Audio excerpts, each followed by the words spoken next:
Cuando digan. Ok, perfecto. Bueno, buenos días con todos. Nuevamente es un gusto estar con ustedes y es un honor acá desde Houston, Texas, compartir con destacados profesionales. El día de hoy la agenda es muy importante en esa coyuntura de Tratado de Libre Comercio, promoción del comercio exterior y todo lo demás. A la gente que ya nos está sintonizando, bienvenidos al segundo día del Foro de Negocios de las Américas. Este es el tercer foro que venimos realizando consecutivamente. Empezamos en el 2019 presencial, 2020 por pandemia y 2021 por pandemia lo estamos haciendo virtualmente. Así que voy a voy a ceder la palabra a la licenciada Verónica Bravo, quien es una profesional destacada en el tema de comercio exterior del país vecino de México, quien además de tener una trayectoria en el país mexicano, también lo ha tenido en Europa y nuevamente está en el país destacado. La licenciada Verónica Bravo, aparte de todas las habilidades y experiencias que tiene en distintos países, también actualmente está apoyando al CONCE Nacional y actualmente es la directora del CONCE para el área de Norteamérica. Así que, licenciada Bravo, muchas gracias por usted y el panel es suyo. Muchas gracias por la bienvenida, la participación y pues esta invitación que nos hacen tan amables. Es un honor para nosotros en COMCE participar con ustedes y dar este tipo de charlas para dar el conocimiento y el marco general en el que nos encontramos en relación al TEMEC. Muy buenos días y bienvenidos. En este momento vamos a tener un panel en relación al TEMEC y el marco jurídico en el que México se encuentra. En este panel vamos a participar el licenciado Juan Pablo Cervantes como presidente del Comité de México-Estados Unidos del COMCE, quien nos va a poder dar unas palabras para dar inicio a este panel. Adelante, Juan Pablo. Muchísimas gracias, Vero. Pues buenos días a todos.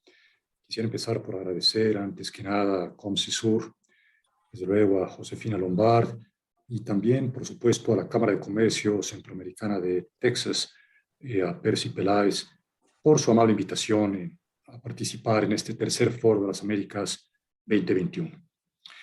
Quisiera compartir con ustedes algunas ideas o algunos puntos sobre el Tratado México-Estados Unidos y Canadá, anteriormente conocido como TELECAN, o Tratado de Libre Comercio de América del Norte, ya que dentro de nuestra audiencia tenemos gente de Estados Unidos, gente de Centroamérica y gente de México. Me parece que es relevante, simplemente para poner algunos aspectos en contexto, me gustaría compartir con ustedes pantalla, si me permiten, para de ahí ya empezar la presentación.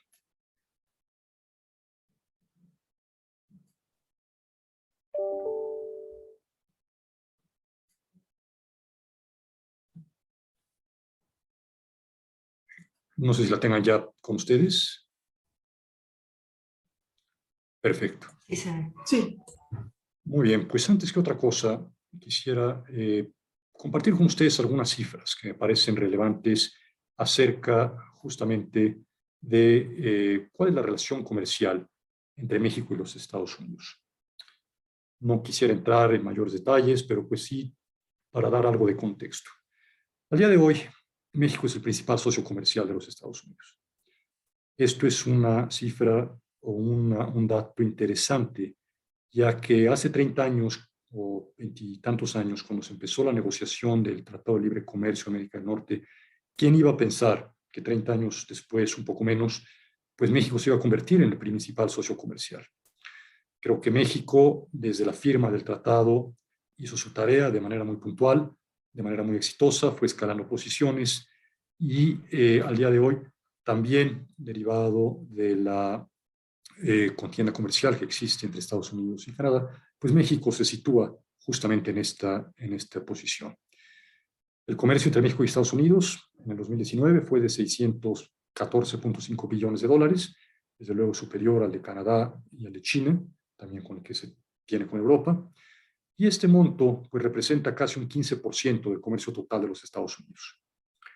En cuanto a cómo está distribuido, sabemos que 358 billones son las importaciones, 256 son las exportaciones de Estados Unidos, de ahí que tengamos una relación superavitaria con justamente Estados Unidos. Bueno, antes de entrar ya directamente a lo que es el TEMEC, me gustaría aprovechar para platicar un poco acerca de México como un país que ofrece oportunidades interesantes de inversión.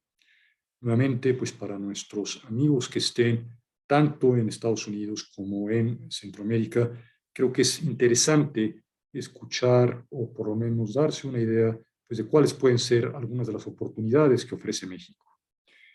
5 razones, de manera muy breve. Somos un país emergente, pero con una economía abierta y estable, muy enfocada en temas de comercio y de inversión. Contamos con una red de 13 tratados de libre comercio con 50 países, es una red muy amplia, y esto nos da acceso preferencial a un mercado de más de 1.300 millones de consumidores potenciales, lo que representa pues, algo más del 60% del PIB mundial. A su vez, contamos con una plataforma industrial en múltiples industrias, ya lo hablaremos en un minuto, pero creo que también es de importancia. Contamos con una plataforma con recursos humanos muy sólida, muy preparada y joven, un promedio de 27 años, el llamado bono poblacional, que seguramente ustedes han escuchado, que si bien en un futuro probablemente esto se vaya a nivelar, pues al día de hoy es una de las ventajas que ofrece a su vez México. Tenemos a su vez un mercado de pues, cerca de 130 millones de consumidores potenciales, lo que se traduce en que múltiples empresas e industrias tengan interés en tener presencia o hacer negocio con México. Así es que pues, esta combinación de alta productividad, competencia, hacen a México pues, un socio abierto y ciertamente muy interesante para aquellos que quisieran explorar o que ya tengan presencia o actividades en nuestro país. Ahora bien, entrando quizás con un poco más detalle, en cuanto a la plataforma industrial con la que cuenta México, pues somos un país ampliamente diversificado. En temas, por ejemplo, automotrices, no quiero de ninguna manera ya ahondar, para eso, pues Fausto López Aguilar, mi colega en el panel, nos va a hablar extensamente, pero el 6.2% de la producción total de automóviles es exportada por México, no es una cifra menor. No solamente en temas también de automóviles, sino pues de la producción eléctrica, pues se produce en México. Por otro lado, tenemos una infraestructura, una red de logística sólida. Ayer escuchaba en alguno de los paneles que se hablaba acerca de la necesidad de tener una infraestructura robusta, cosa que es absolutamente cierta. Y México, pues tenemos redes importantes de caminos, de vías de ferrocarril, de puertos y de aeropuertos. No solamente por ahí, sino incluso hay ahorita un proyecto del cual seguramente la Cámara de Comercio Centroamericana de Texas ha de estar en conocimiento para ampliar y robustecer la infraestructura entre la frontera de Texas con México. Es el Border Master Plan que ha sido lanzado por el Departamento de Transporte de Texas, y esto da una idea de los pasos que se han estado haciendo justamente para fortalecer la infraestructura fronteriza, tanto del lado de Estados Unidos como de México. Por otro lado, pues, tenemos costos competitivos, ya sea de envío, ya sea cuestiones laborales. Tenemos a su vez también una serie de programas de facilitación comercial que hacen interesante el mercado mexicano para otros países del mundo. En cuanto a la industria de la manufactura, pues México ha sido puntero nuevamente en el tema automotriz. Ya nos platicará Fausto seguramente más al respecto. Pero no solamente nos quedamos en automóviles, partes para aeronaves. México es el 6º proveedor más grande de Estados Unidos en cuestiones de fabricación de partes para la aviación. Cuestiones de la información de la tecnología. Somos el 6º exportador de productos y servicios en este rubro.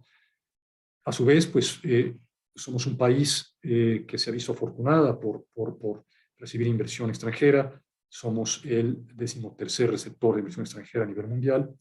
Y por último, para terminar un poco con esta idea, somos el 8º exportador más grande de productos alimenticios. ¿Quién iba a decir nuevamente, cuando se estaba negociando el Tratado de Libre Comercio hace 20 y tantos años, que México iba a ser ya potencia exportadora en temas de alimentos, que lo es? Entonces, creo que esto pues también sirve para dar una idea de las bondades y de alguna manera de México como un destino de comercio e inversión. No significa de ninguna manera que no haya retos, por supuesto que los hay, pero creo que las oportunidades son mayores que los propios retos y que vale la pena que los tengamos por ahí presentes. Muy bien. Entrando ahora sí a lo que es el TEMEC, el Tratado México, Estados Unidos, Canadá. Nuevas reglas, nuevas oportunidades. Ya platicábamos acerca de cuál fue el tratado anterior al TEMEC, que es el Tratado de Libre Comercio de América del Norte, firmado a principios de los 90 por los 3 países, que tuvo, pues obviamente, una vida muy fructífera, ¿no?, durante 25 años, pero que era necesario modernizar. Esto se empezó a dar a partir de 2017, en donde pues empezaron ya estos esfuerzos modernizadores por los 3 países, hubieron múltiples rondas de negociación y el producto final, digamos, que tiene nuevos capítulos y otros capítulos también modernizados. En cuanto a los nuevos capítulos, quisiera únicamente mencionar 4 que me parece que son muy ejemplificativos o muy relevantes de esta nueva relación. Comercio digital. Hace 25 años no existía.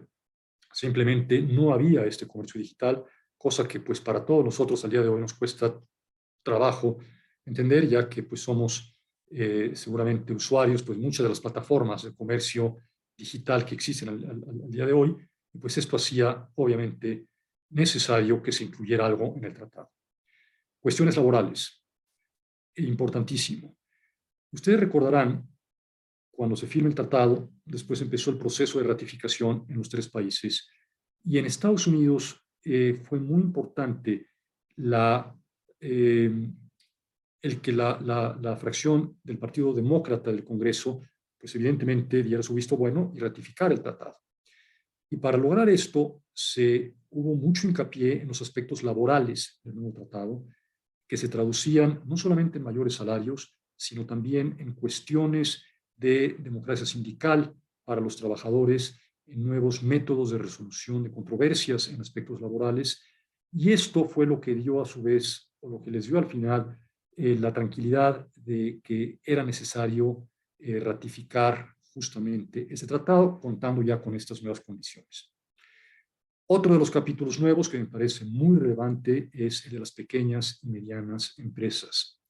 Desde siempre ha existido el discurso de cómo integrar las nuevas empresas, las pequeñas y medianas empresas, a las cadenas de producción, cómo hacerlas participar de manera más activa en los procesos productivos, desde luego en el intercambio, en el comercio, etcétera. Pues ahora ya existe este nuevo capítulo que creo que da una oportunidad y es una realidad el que las pequeñas y medianas empresas se sumen justamente a este esfuerzo. Hay otros capítulos relevantes, por supuesto, también nuevos, temas que ver con anticorrupción, prácticas regulatorias, políticas macroeconómicas, entre otros. ¿Cuáles han sido algunos de los capítulos que se han modernizado? Ustedes verán, son múltiples, y quisiera también tocar nada más muy brevemente algunos de ellos. Cuestiones de reglas de origen, ya Fausto nos los va a platicar, creo que eso es muy importante. Asuntos de energía, medidas sanitarias y vigilancias sanitarias, tan importantes en este momento. Y 2 importantísimas a mi manera de ver, que tienen que ver con remedios comerciales y solución de disputas. Hay 3 capítulos en el TEMEC justamente que abordan cuestiones de resolución de controversias. Uno de ellos tiene que ver con medidas antidumping que ustedes conocen, otro es para mecanismos Estado-Estado y el tercero es para mecanismos inversionista-Estado. ¿Por qué es tan importante esto? Porque esto es lo que al final del día nos da certeza y da certeza a todos los inversionistas que pues, los negocios y las inversiones que hagan en cualquiera de los tres países, tendrá toda una infraestructura muy sólida para resolución de controversias. Así es que hubieron muchos capítulos que se modernizaron, como ustedes podrán ver, pero sí quería quizás hacer hincapié en estos que acabo de mencionar. Ahora bien, dentro de los principales logros del TEMEC, básicamente competitividad regional, pues esto evidentemente ha servido pues, para fortalecer la relación entre los tres países, la relación comercial, sin que esto de ninguna manera quite la necesidad de diversificar mercados y seguir fortaleciendo nuestros lazos a nivel mundial y, por supuesto, con nuestros países hermanos de Centroamérica y de Latinoamérica. Temas de comercio responsable e inclusivo, esto creo que es para todos de enorme importancia, ¿no? Ya hablábamos de las pymes, ya hablábamos de aspectos laborales, cuestiones también de género, etcétera, que creo que esto también ya se encuentra dentro del tratado y que es algo que al día de hoy tiene la mayor relevancia. Certeza, ya lo decía hace un momento. Luego, pues, oportunidades para este nuevo siglo, ¿no? Temas de propiedad intelectual, de servicios financieros, comercio electrónico, etcétera. Creo que esto ya también se integra en el texto del nuevo tratado. Bien. Quisiera ahora platicarles ya muy brevemente sobre un aspecto que, si bien no es producto del TEMEC, está íntimamente ligado. Tiene que ver, y con la relación, perdón, con Estados Unidos, con Canadá y también con Centroamérica. Por eso lo traigo a colación y tiene que ver con el diálogo económico de alto nivel, o DEAN. El DEAN es un mecanismo que surgió hace algunos años bajo la presidencia de Obama, justamente para tener encuentros periódicos entre los líderes y entre los principales dirigentes de los tres países, justamente para atender aspectos comerciales y económicos de inversión de los mismos.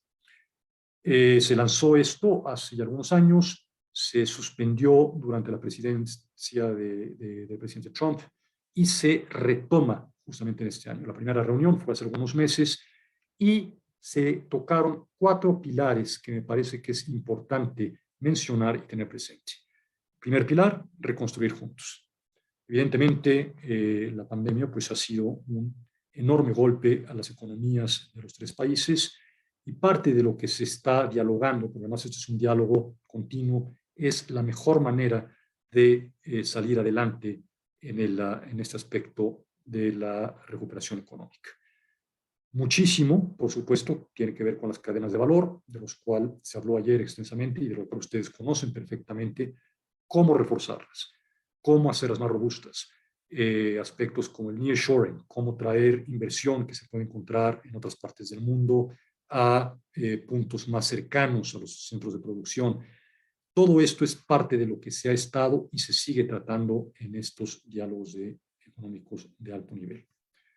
Segundo pilar, que me parece importantísimo para este foro, promover el desarrollo económico y social sustentable en el sur de México y Centroamérica. Es decir, también ya no es únicamente un tema retórico de cómo podemos integrar de mejor manera las economías de Centroamérica con las de México y de ahí con el resto de Norteamérica, cómo podemos brindar mayores oportunidades a los estados del sur-sureste. Y esto no se ha quedado tampoco únicamente en el discurso. Seguramente ustedes habrán escuchado de una visita que tuvo el embajador de Estados Unidos en el mes de octubre con empresarios a la región sur-sureste de México, ya con compromisos puntuales sobre proyectos de inversión en esta región. En el caso de Centroamérica, mucho se ha hablado y muchos estudios y diagnósticos se están haciendo justamente para tratar de integrar a nivel cadenas de producción, flujos comerciales en este esfuerzo. El último pilar del DEAN, que me parece también importante mencionar, porque creo que también a todos nos interesa, se llama invertir en nuestros pueblos. ¿Qué significa esto? En dar entrenamiento, en dar mayores oportunidades, en dar educación, pues obviamente a los trabajadores de los tres países. ¿Por qué? Para tener, pues, finalmente una fuerza laboral mejor preparada para la nueva economía, la economía digital, para que esto a su vez se traduzca a que las pequeñas y medianas empresas de las que ya hablábamos hace un momento también se inserten en estas cadenas globales de valor y todo esto, por supuesto, se traduzca en mayor bienestar para nuestros pueblos. Con esto termino, les agradezco muchísimo y quedo a sus órdenes para pues, cualquier duda o cuestión que puedan tener. Muchas gracias, Vero. Te devuelvo el micrófono. Al contrario, muchas gracias, Juan Pablo. Has desarrollado una excelente presentación, nos ha permitido conocer y refrescarnos las cifras que México ha logrado a través de estos primeros 25 años de Tratado de Libre Comercio. Son cifras importantes que no se tenían cuando se inició en el 1994 este Tratado de Libre Comercio con Estados Unidos y Canadá. Y pues también nos has dado la información importante de lo que significa la modernización de este acuerdo con los capítulos nuevos completamente como el de comercio electrónico, el de las pymes. También nos has dado una información sobre el importante diálogo económico de alto nivel, que si bien, como mencionas, no es resultado del TLC directamente, pero es parte de la renovación de deseos, buenas voluntades de los gobiernos para mejorar el desarrollo económico de esta región e incluso que tocan temas que se ven con Centroamérica igualmente. En este sentido, pues doy la palabra y presento al maestro Fausto López Aguilar, quien es vicepresidente de COMCESUR, así como vicepresidente de Finanzas y de Tratados Internacionales de Volkswagen de México en Puebla, quien nos va a dar también su punto de vista sobre la importancia de estos acuerdos, de este tratado de TEMEC, en la competitividad de las empresas y las oportunidades de negocios. Adelante, Fausto, bienvenido. Sí, gracias. Buenos días a todos. Muy amables por la invitación. Y bueno, voy a dar una continuidad de lo que Juan Pablo acaba de expresar de manera muy interesante y contundente respecto al tema de libre comercio. Y bueno, quiero empezar con esta diapositiva en la cual, si ustedes se dan cuenta, realmente el libre comercio ha sido una de las principales ventajas competitivas que ha tenido México. Muchas decisiones de inversiones en el país han tenido como principal motor de decisión el hecho de que tenemos una red de libre comercio muy importante con 50 países, como bien lo decía Juan Pablo, y esto nos ha dado una posición importante en el mundo, no solamente en América Latina, ¿no? Ni tampoco en región de Norteamérica. Tenemos varios tratados y los tratados han sido negociados en diferentes momentos históricos y en diferentes etapas económicas del país. Por eso es que todavía el TLCAN, que empezó en el 94 y ahora que se convirtió en un TEMEC, sigue siendo el acuerdo más importante para México, donde más del 80% de la exportación mexicana va hacia el mercado de Estados Unidos. Bien y no bien, ¿no? ¿Por qué no bien? Porque nosotros hemos tenido una dependencia muy fuerte hacia Estados Unidos y eso lo aprovechó mucho el señor Trump cuando negoció el tratado nuevo con nosotros. Después de que negociamos el TLCAN en el año 94, se vinieron diferentes acuerdos comerciales, como es el de Colombia, que incluso Venezuela estaba con Colombia y se formó el famoso G3, que luego Venezuela se salió. Pero yo creo que fue el motor que también que le dio el aviso a los hermanos de Latinoamérica para decir, también queremos un TLC con México, nos interesa un TLC con México. Y después vino Chile, ¿no? Y después vino el Tratado Único con Centroamérica, que antes era independiente con el Triángulo del Norte, con Nicaragua, con Costa Rica. Luego se unificó ahí por el año 2011, 2012, ¿no?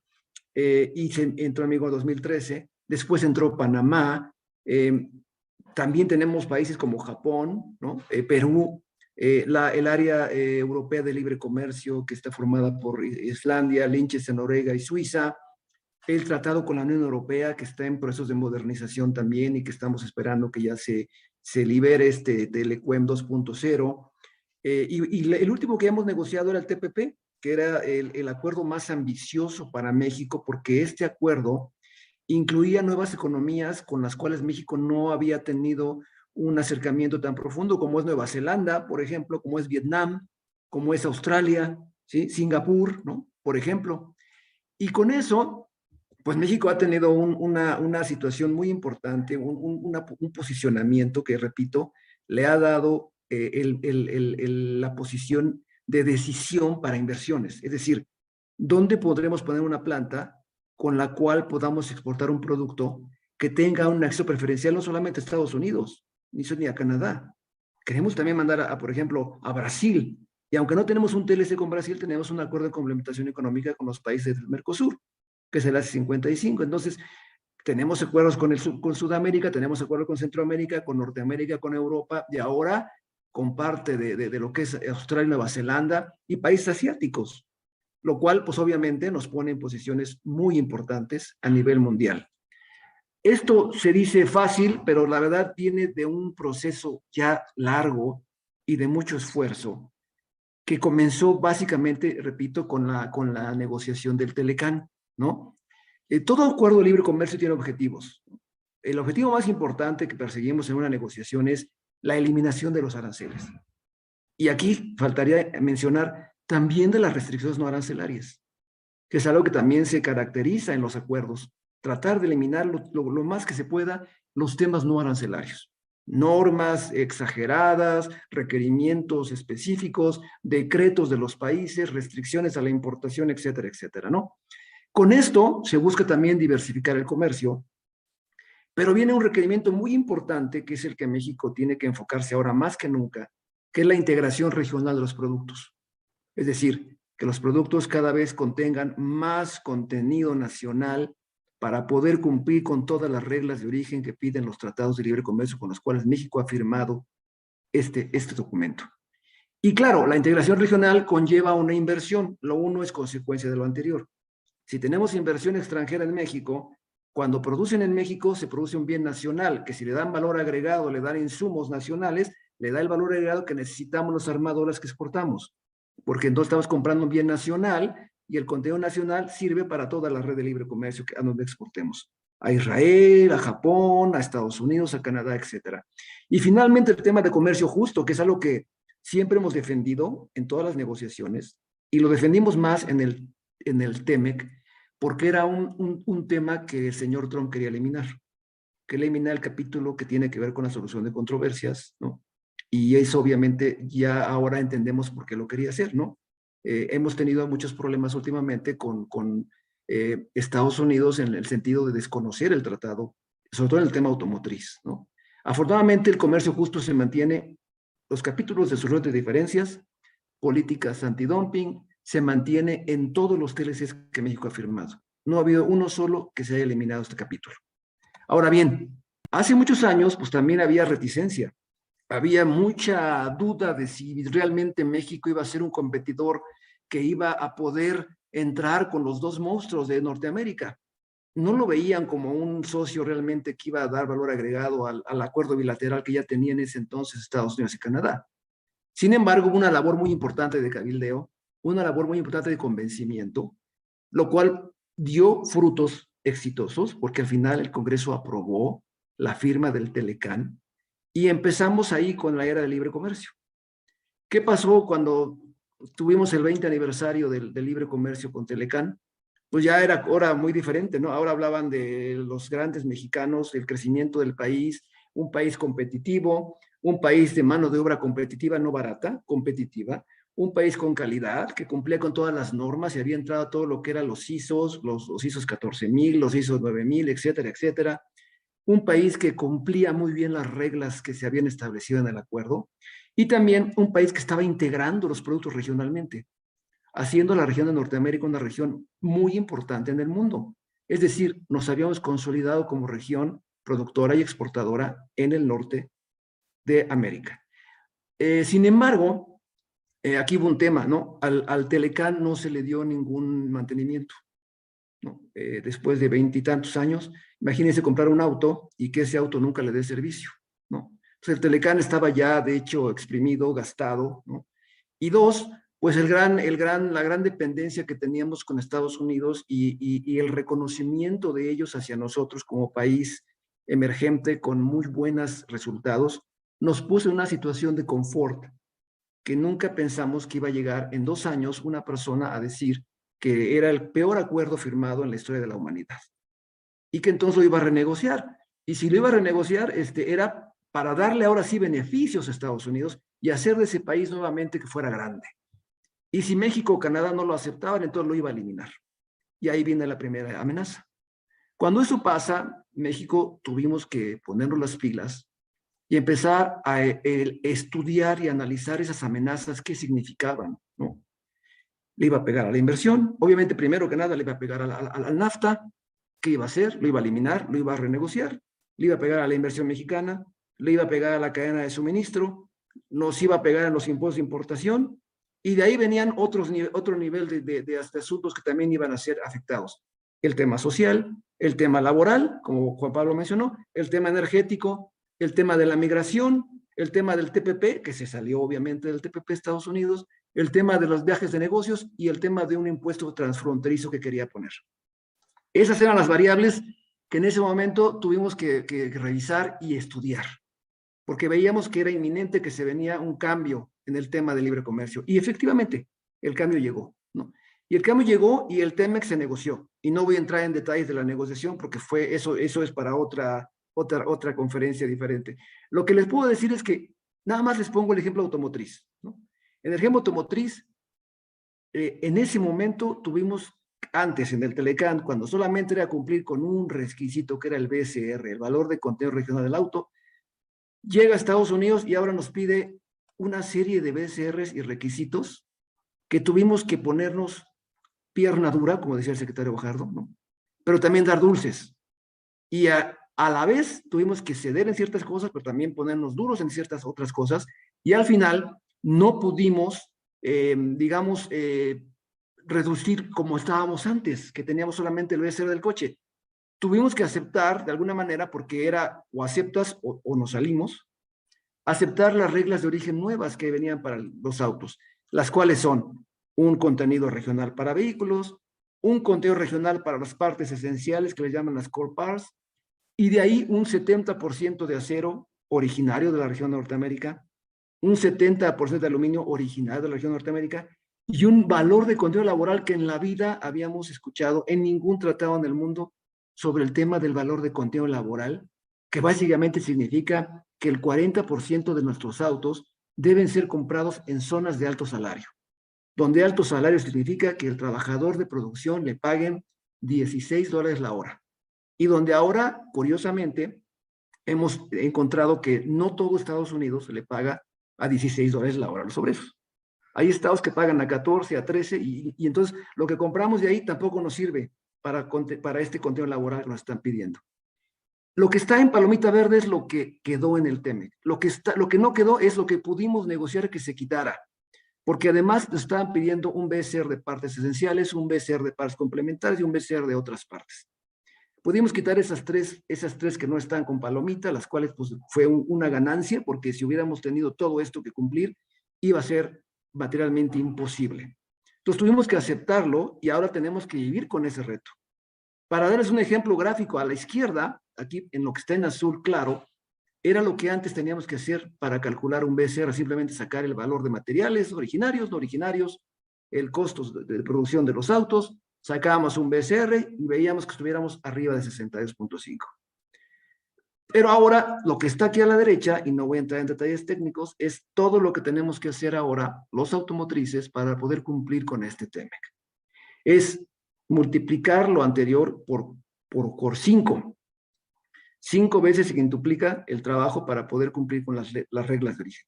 Y si no cumplimos con una de ellas, el auto no es originario y por lo tanto el auto no se puede exportar con aranceles cero. Entonces, los retos ahora son mayores, ¿sí? Los retos son difíciles, pero nunca como México dijimos, no vamos. Si al final teníamos que entrar a una zona de posible acuerdo, lo hicimos. Entramos a la zona y con eso tuvimos que aceptar y ahora estamos viviendo con el TEMEC. Y las automotores estamos exportando bajo el TEMEC con 0 arancel. Pero ¿cuáles son los retos para ser competitivos todavía con este nuevo acuerdo? Bueno, primero que nada, tenemos que estar monitoreando todo el tiempo los aranceles que pagamos, que hubiéramos pagado y que dejamos de pagar. Es decir, en cualquier momento las amenazas pueden llegar de subir aranceles. Tenemos que estar monitoreando cuánto estamos ahorrando de aranceles y cuánto es el tema ahí de aranceles que se hubieran pagado o que se pagarían en un momento dado de que el acuerdo se muera, porque nunca habíamos vivido con una incertidumbre de esa naturaleza. De repente matar acuerdos, ¿no? Las reglas de origen son muy importantes porque son los requisitos que nos piden los acuerdos para poder exportar con arancel preferencial. Y no hablo solamente de conteo regional, tenemos reglas de transformación suficiente, como es el salto arancelario, ¿no? Y tenemos que fijarnos también en todos los diferentes tipos de productos que exportamos, porque cada uno requiere una regla de origen diferente. Entonces, necesitamos personas que conozcan de reglas de origen, que estén en una empresa exportadora y que sepan cómo aplicarlas, porque una regla de origen mal calculada o mal hecha va a tener repercusiones después cuando vengan las verificaciones de origen, que ya no tardan en venir, por cierto. Cuando ya tenemos calculadas las reglas, tenemos que certificar el origen del producto, y también los certificados son muy importantes porque son documentos que certifican, valga la redundancia, que el bien es originario, y por lo tanto con eso nos dan la preferencia. Pero, repito, ahora ya estamos entrando en el proceso de las verificaciones.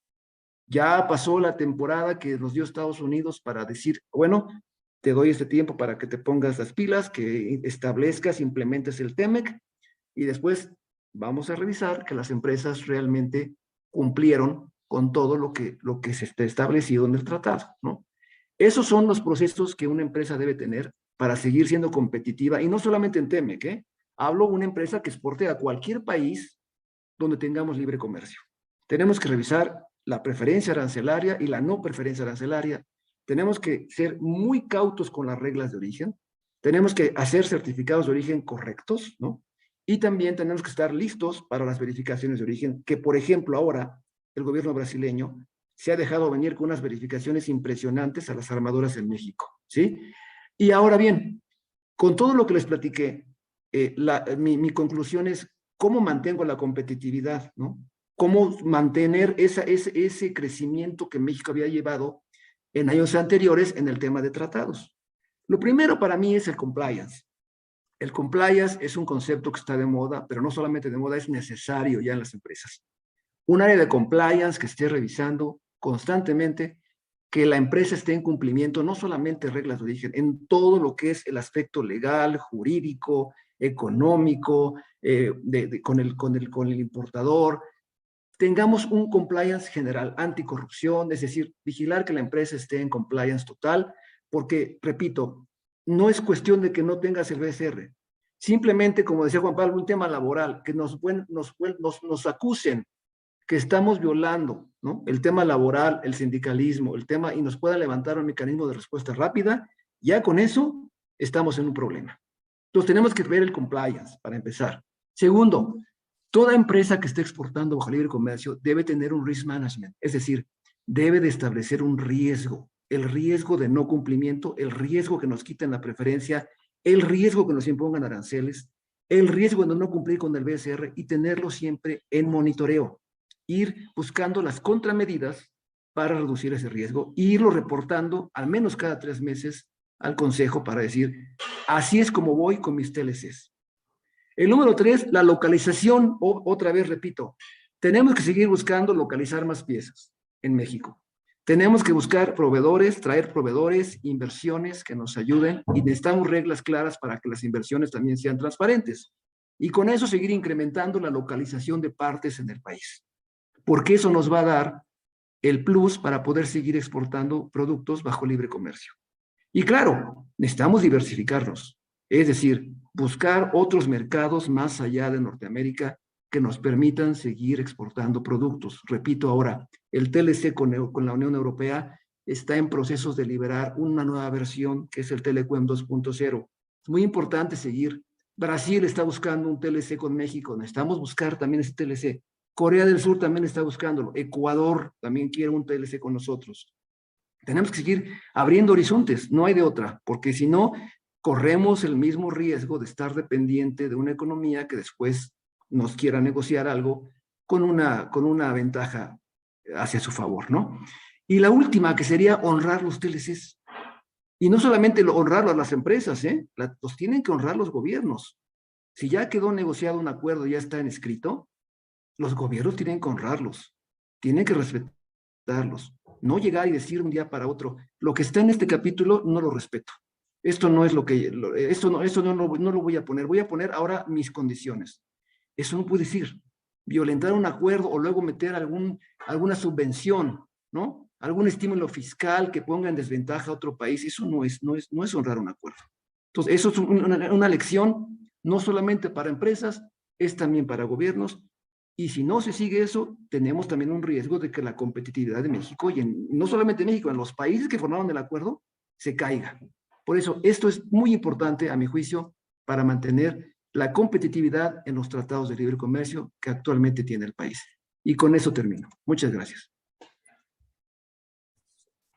Muchas gracias, Fausto. También es una excelente presentación. Nos has hecho pues recordar y ver los puntos importantes en un tratado de libre comercio, como son, pues obviamente, tratar de ver que no existan más restricciones arancelarias, tratarlas de disminuir, así como pues el valor de contenido regional, que esto es también muy importante. Has mencionado el tema automotriz, que efectivamente nos llevaría una jornada entera para hablar de los detalles que son pues muy apasionantes y que son grandes retos que tenemos que seguir adelante dialogando. Entonces, bueno, pues yo creo que además la inserción de tus ilustraciones de The Economist, que son pues realmente una imagen dice más que 1000 palabras, porque The Economist siempre pone portadas muy ilustrativas y que son justamente al tono de la conversación, si NAFTA realmente la renegociación iba a ser beneficiosa o no, y todos creemos que sí. Las condiciones pueden ser un poco más duras, definitivamente, y en este sentido, pues como dices, continuar con las certificaciones, con todas las reglas de origen, pues son justamente elementos que nos dan la competitividad para seguir en el plano y para seguir en esta plataforma de negocios. Y justo este foro de las Américas pues nos habla sobre las oportunidades y la competitividad que las empresas deben de lograr y alcanzan una vez que tienen pues un pie en estos tratados de libre comercio a través de sus negocios. Creo que es bastante interesante. Y pues entonces ahora damos una bienvenida a las preguntas que el público quiera hacernos y comentarios o dudas. Podemos abrir un diálogo. Adelante.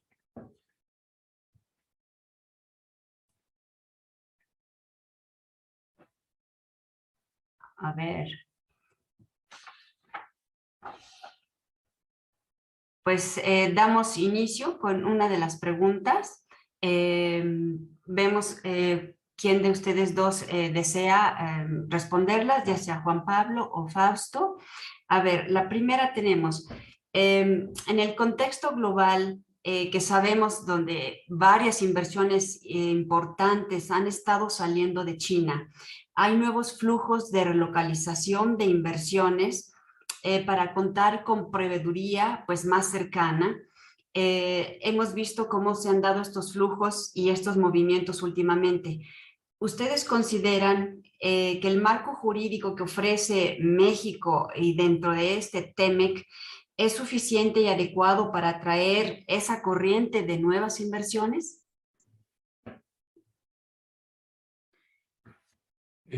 Quizá, pero si quieres, puedo empezar Adelante. a abordar esa pregunta para después, por supuesto, pedirle a Fausto que nos dé su punto de vista. Adelante, Juan Pablo. Creo que el marco dentro del propio tratado, que ya platicábamos acerca de resolución de controversias, sin duda es muy importante para dar la certeza que se nos está preguntando. Ahora, toca un tema también importante que es, ¿será suficiente? Pues yo creo que ahí tendríamos también que nosotros, en México me refiero, preguntarnos si pues las medidas o ciertas de las medidas que se han adoptado durante los últimos meses y años han servido para atraer la inversión o más bien quizá en algunos casos para ahuyentarla. Y creo que esa pregunta pues es algo que nosotros dentro de México tenemos que hacernos y tenemos que pues realmente analizar si estamos atrayendo o más bien se está ahuyentando. O sea, sí se han habido medidas, creo que son cuestionables, que creo que sí se han traducido quizás en la salida de ciertas inversiones o el que ciertas inversiones no estén llegando. De temas, pues, que tienen que ver quizás con cuestiones de Estado de Derecho, de inseguridad o pues otro tipo de decisiones que se han tomado. Sin embargo, pues creo que nuevamente la plataforma que ofrece el TEMEC, que ofrecen los múltiples tratados que mencionaba Fausto, nos da o debe de darnos también la certeza de que hay medidas ya bien establecidas, medidas probadas que han rendido frutos y que eso también nos puede servir para tomar una decisión favorable en un momento dado en este aspecto. No sé, Fausto, Vero, por supuesto, ustedes quieran complementar. Sí, gracias, Juan Manuel. De acuerdo totalmente con tus palabras. Yo solamente concluiría desde el punto de vista de qué es lo que una empresa busca cuando toma una decisión de inversiones, ¿no? Y básicamente son los siguientes puntos. Certidumbre, ¿no? Certidumbre legal, jurídica, busca certidumbre fiscal, certidumbre en los incentivos, y también, bueno, eso es aparte, certidumbre legal, fiscal, económica, seguridad, y otra cosa muy importante, incentivos, incentivos que el gobierno pueda dar para que la empresa decida, porque al final es una competencia, tú lo sabes. Es competir contra 1, 2, 3, 4 países que están ofreciendo una alternativa de inversión y al final la decisión no solamente cae ahora en el tema de que qué país tiene más TLC, sino qué país me da mayores incentivos. Y eso es bien importante para continuar manteniendo una inversión productiva y fuerte y sana. Gracias. Excelente, excelente comentario, Fausto. Creo que tú te has movido a otro aspecto que es no solo la competitividad de las empresas mismas, sino la competitividad como país, porque efectivamente la región, y la región hablemos de Centroamérica y también Sudamérica, es una región en la que están evolucionando igualmente y ofrecen grandes oportunidades para muchas inversiones. Entonces, pues efectivamente, la competitividad como país, como plataforma, es un punto importante también en el que va a definir las grandes decisiones. Ahora tengo otra pregunta. Dice, durante el tiempo que ha estado vigente el TEMEC, ¿cómo se ha visto materializado específicamente en el capítulo de las pymes? ¿Quién gusta comentar primero? Bueno, si me permites, el tema de las pymes fue, de hecho, el TEMEC es el primer TLC en el mundo en incluir un capítulo de pymes, ¿no? Ese capítulo está ya establecido, ya está en el TEMEC, y fue un capítulo que se negoció muy rápido otra vez, en la negociación, ¿no? Fue muy rápida la solución ahí de los 3 países. ¿Por qué? Porque los 3 países tenían en su momento un mismo focus, ¿no? Tenían el mismo punto de vista de que era necesario darle una fuerza mayor a las pymes, que de alguna manera lo he visto a partir de que firmamos el Telecán. Las pymes fueron desapareciendo, se fueron haciendo más débiles. ¿Por qué? Porque obviamente las grandes empresas vinieron a desplazar a muchas pymes. Las pymes no tenían los recursos suficientes para poder competir, para poder cumplir con las regulaciones que se pedían en los demás países. Nunca hubo un apoyo, llámale al 100% en el tema de exportación para las pymes, y su mercado básicamente era el nacional, ¿no? Ahora en este capítulo se habla de crear una base de datos de todos los pymes en México, en Estados Unidos y Canadá, en crear una webpage exclusivamente dedicada a las pymes, con información, que inversiones, productos potenciales para exportar, apoyos jurídicos, apoyos en capacitación, incentivos a las pymes, y comunicación interpymes. La verdad es que ya lo leí, está muy padre, es un capítulo muy, muy, muy completo y que es muy esperanzador para mí, porque realmente, y a mis alumnos se los digo, si ustedes abren una pyme, entren a ese capítulo, lean bien y esperemos que ya pronto entre en vigor, porque el capítulo ahí está, pero todavía no se han abierto llámale los grupos consultivos, ni la web page se ha todavía lanzado, ni todo lo que está en el capítulo. Pero realmente ofrece mucho y espero que se cumpla, ¿no? Gracias. No sé, Juan Pablo, si tienes un comentario. Completamente de acuerdo, Fausto, con lo que comentas. Quizá mencionar dos aspectos también que tienen que ver no solamente con el capítulo de pymes, sino en este caso con el capítulo de comercio digital. Creo que es una gran oportunidad justamente para las pequeñas y medianas para acceder a estos mercados. Es decir, ya existen estas herramientas, ya existe esta plataforma y me parece que es importante el que se puedan ellos familiarizar con ella y poder exportar los productos de esta manera, por un lado. Y por otro lado, también comentar acerca de muchos esfuerzos que están haciendo muchas empresas, particularmente empresas de logística transnacionales, justamente para dar capacitación, para dar herramientas, ni más ni menos enfocadas a las pymes, enfocadas a las empresas que son lideradas por mujeres, a empresas que pueden venir de comunidades con ciertos grados de vulnerabilidad, justamente para ayudar a que estas pequeñas y medianas se sumen a estos esfuerzos y puedan llegar a estos otros mercados. Entonces, existen este tipo de programas. Comce los conoce muy bien, José los ha tratado, desde luego tú, Vero, los conoces perfectamente, y que creo que son herramientas muy válidas y muy valiosas que, si bien no están necesariamente insertas en lo que es el texto del tratado, sí se han ido fortaleciendo, digamos que de manera paralela. Y otra vez, pues invitar a todas las pequeñas y medianas a que en un momento dado lo puedan analizar y puedan sumarse a este esfuerzo. Creo que con eso termino. Gracias, Vero. Muy bien, Juan Pablo, creo que sí, definitivamente esta pregunta ha sido muy importante, ya que las pymes son un gran sector que pueden tener esta oportunidad de hacer pues cruzar este puente para entrar en grandes tratados y aprovechar los esquemas jurídicos que se tienen y comerciales. Voy a hacer alguna otra pregunta que se dice... es la siguiente. Se dice que la década esta actual es una década que viene de nuevas inversiones para abandonar los combustibles fósiles. Hacia allá va el mundo. Hemos visto en estas ruedas globales sobre el medio ambiente y los acuerdos que se han tomado en otros países. ¿Cuál es el riesgo de caminar contra el viento? ¿Sería una mala apuesta para México o cualquier otro país? Considerando que México cuenta con muchos recursos naturales como energía solar, como energía subterránea, vientos.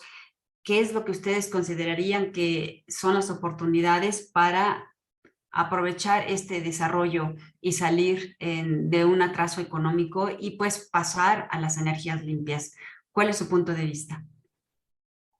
Yo coincido completamente con lo que se menciona en la pregunta. Creo que la electromovilidad es un hecho ya y es muy importante también ser competitivos en electromovilidad, es decir, como país contar con todos los incentivos, disponibilidades, energías limpias, como bien mencionan, y todo un esquema que permita que se puedan aquí plantar compañías que se dedican a producir productos que sean, ¿cómo le llamo?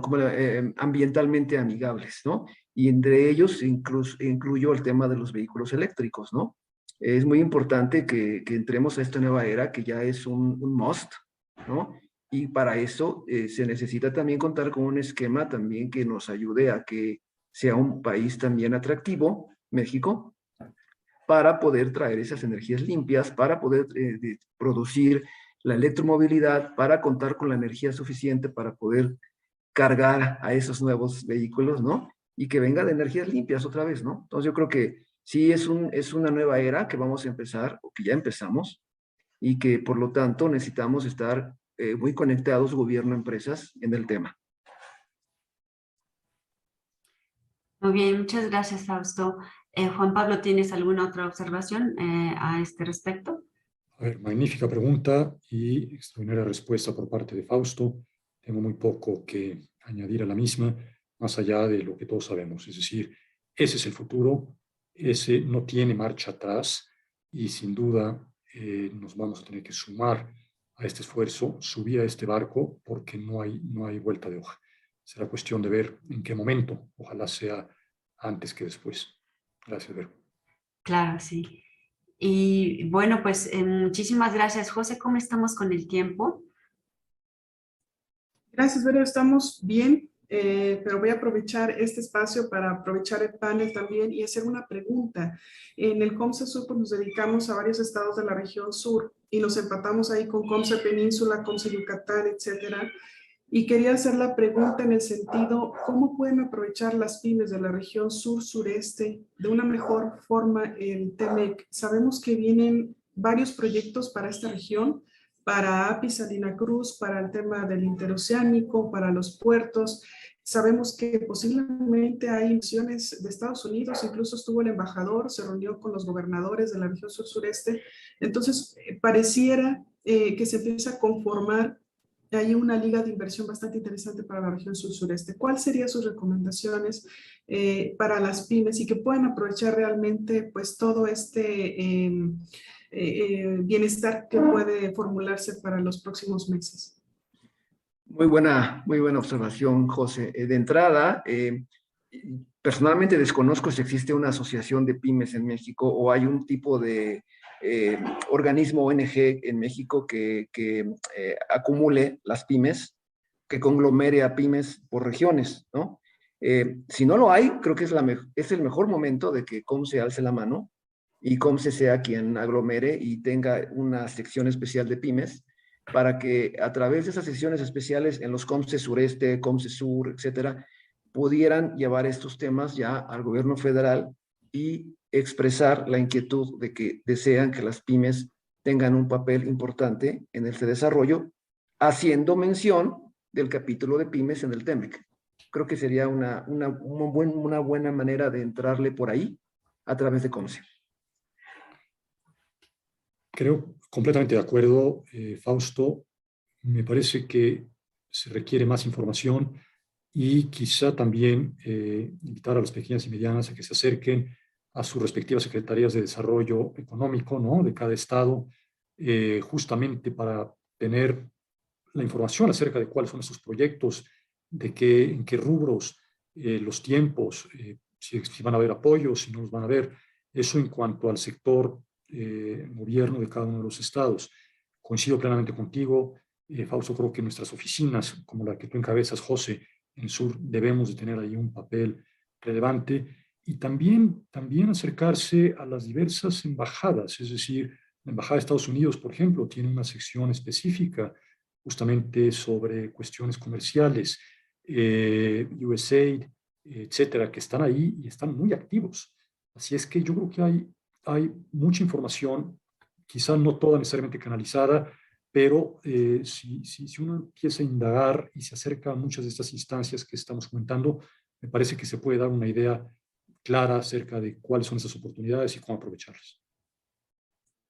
Okay, muchas gracias. De hecho, hace un año más o menos estábamos gestionando la creación del COMSE PYME con nuestros compañeros de COMSE Sonora, con Víctor, que también son muy activos, con Michoacán.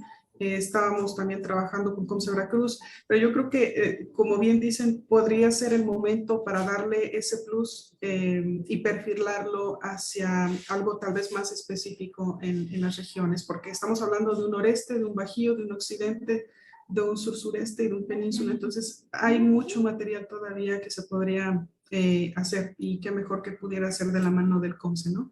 Muchísimas gracias. Muchísimas gracias por sus recomendaciones. Al contrario. Pues muchas gracias, José. Dinos si estamos en el tiempo justo, son 10:04. ¿Cómo vamos en el programa? Estamos bien. Yo creo que hay varias preguntas. Yo creo que podríamos hacer una última, Vero. Está en el chat de panelistas. El de las pymes la he visto, excelente exposición. Aquí me parece que veo la misma pregunta todavía. No, creo que ya las mencionamos. El tema, cómo se ha visto materializado específicamente el capítulo de pymes.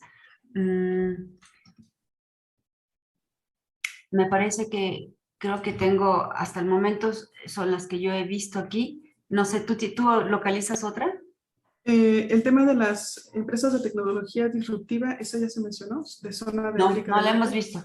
Ok, nos pregunta cómo observar el futuro de las empresas de tecnología disruptiva en la zona de América del Norte. Nos pregunta César Juárez.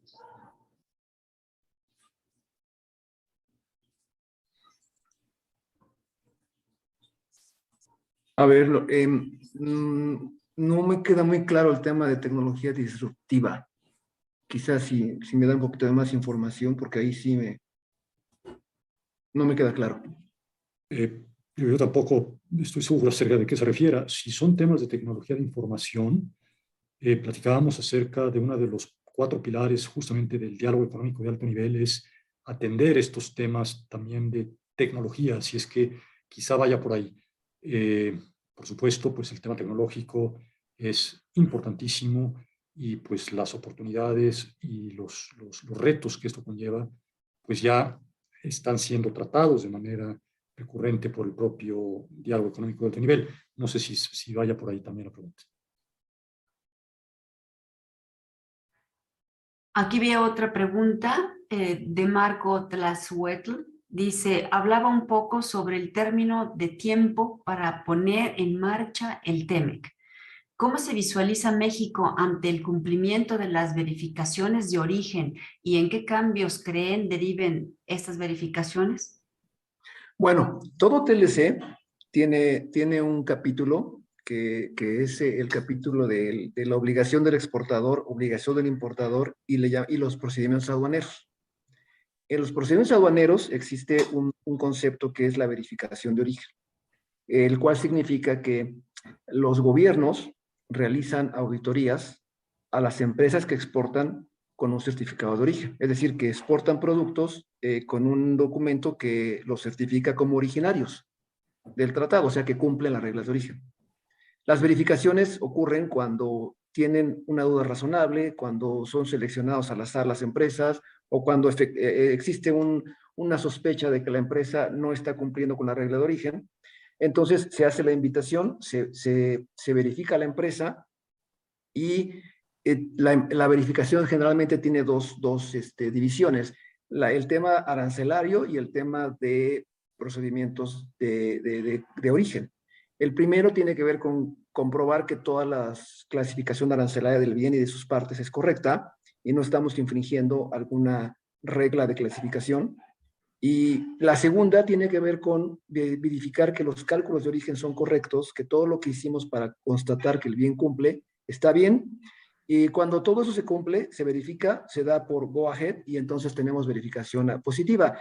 Pero si uno de esos conceptos falla, entonces lo que ocurre ahí es que nos determinan que el bien no calificaba como originario y en ese momento se tiene que pagar los aranceles pagados, los aranceles no pagados, traídos al presente, ¿no? Es decir, con intereses, y se aplica una sanción, que la sanción es discrecional, eso depende de cada gobierno, puede ser un porcentaje de la exportación, una multa específica, una suspensión a la exportación bajo libre comercio por cierto tiempo, y la verdad eso crea un mal precedente en las empresas y en el país, ¿no? Porque entonces estamos hablando de que las personas o no les queda claro o no lo están tomando muy en serio o no están entendiendo el cómo calcular o el nuevo acuerdo. Y Estados Unidos actualmente está muy enfocado a verificar que estemos haciendo las cosas correctamente. Incluso les puedo decir, no hace falta que llegue la verificación de origen. Ya de hoy ya nos piden certificar el LBC, que vamos a cumplir el año que viene, certificar cuánto vamos a tener de conteo regional para todos nuestros productos que vamos a exportar el año que viene, certificar cuánto vamos a tener de acero y certificarles que vamos a cumplir con el aluminio. O sea, que tú tienes de antemano que informarles que estás haciendo las cosas bien y que estás cumpliendo. O sea, no solamente, ya ahora nos piden que nosotros les mandemos cómo vamos, ¿no? Un reporte de cumplimiento. Así están de detallistas, ¿no? Por no decir piquis, ¿no? Y eso realmente lo tenemos que cumplir, no hay de otra, ¿eh? Sí, definitivamente creo que podría yo decir y tratar de cerrar este panel con el refuerzo de las 3 palabras claves que durante esta renegociación estuvieron siempre en cada capítulo, y ellas son definitivamente, y las menciono en inglés, el enforcement, compliance y el accountability, que es pues efectivamente la existencia de un Estado de Derecho, el cumplimiento de los acuerdos y pues la ejecución de lo que se ha acordado en cada una de las cláusulas. Creo que esas son palabras fundamentales, no solo en este acuerdo, sino en cualquier otro que se lleve a cabo. Y pues no sé si pues en este momento agradezco mucho a ustedes su tiempo, su participación, sus excelentes aportaciones que siempre son muy valiosas, y pues muchas gracias. Percy, no sé si quieras dar algunas palabras también. Sí, muchas gracias, Verónica.